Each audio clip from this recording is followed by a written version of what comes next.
Hello mga ka-people, ako ay pupunta doon sa yun yung puno mga ka-people, may kailangan ako sa kanya. Yung mga bunga niya pag nalaglag ay kinukuha ko. Puno ng mahogany. Ginagawa kong panggatong sa uling.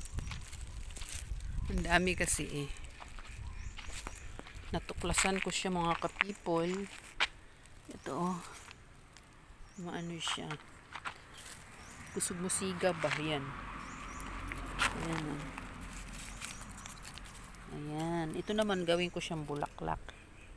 Ito oh. Gawin kong bulaklak yan. People oh. Ang dami ko nang nakuha. Ayan oh. Dagdagan ko pa yan. Mayroon pa yan. Yung kabilang side, di ko man nakuha. Yung kabilang side ko pa ang nakuha. Dagdagan ko pa yan. Ang dami. Ang dami kong pwede gawin dyan. Pwede panggatong. Ito panggatong ko. Ito. Ito gawin kong ano. Bulaklak. Saka ito. Yung ganito gawin kong ano bulaklak. Ayan o. Salamat mahogany. Ang dami kong nakuhang bunga mo. Ayan o. Bukas mga pa ulit. Panggatong ko yan sa uling at may gagawin akong bulaklak.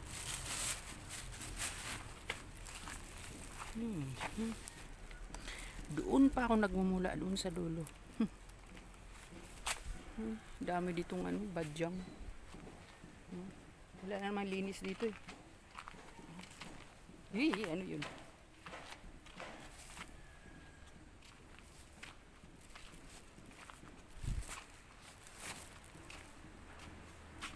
Paggabi dito pag lumaan ka ano, hindi ka kakachakot. Kasi walang bahay dito sa gilid. Tapos dito pader. Ayan. Doon pandulo sa amin. Ayan. Tapos yun, daanan na yun.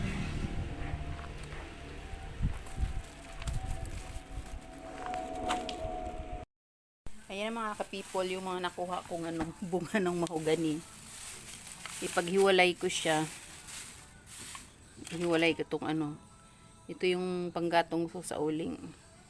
Ang ganda kasi niya ano, ipanggatong sa uling, yung bago mo ilagay yung uling, ilagay mo muna to sa ilalim. Ang bilis magnigas ng uling eh. Dati ko pa nakikita to, yung nandun pa kami sa Wiscom nakatira. Pag dumadaan ako doon, sabi ko, parang ang ganda yata panggatong, pero hindi ko na try. Tapos nung ano, may nabasa ako sa ano, social media na maano daw to pwede panggatong. Kaya ano ko, nag-try ako. Tapos nung kumuha nga ako dahil mayroon doon sa dinadaanan namin, may malaking puno. Tapos ang dami nitong mga nahulog. Yung iba na aapakan nga ng sasakyan. Yung mga sa tabi ko na lang to yung nakukuha. Kaya yun. Tapos ang ganda. Kahit 3 piraso lang ilagay mo bago yung uling. Ang bilis magnigas talaga. Talagang apoy siya eh.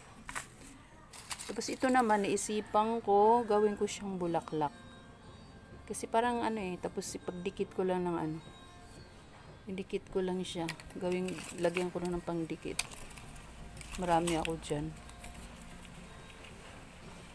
Tapos ito, may nakuha akong ganito. Sabi ko, may gagawin din ako nito. Ay, naku talaga naman. Ay, baliktad. Ito pala yung i-ano ko. Kasi kunti lang, mas kunti lang ito. Ito yung lagay ko sa maliit na plastic. Tapos ito, parang ilagay ko siya sa ano, yung pinakagitna ng gawin kong ano, bulaklak ito.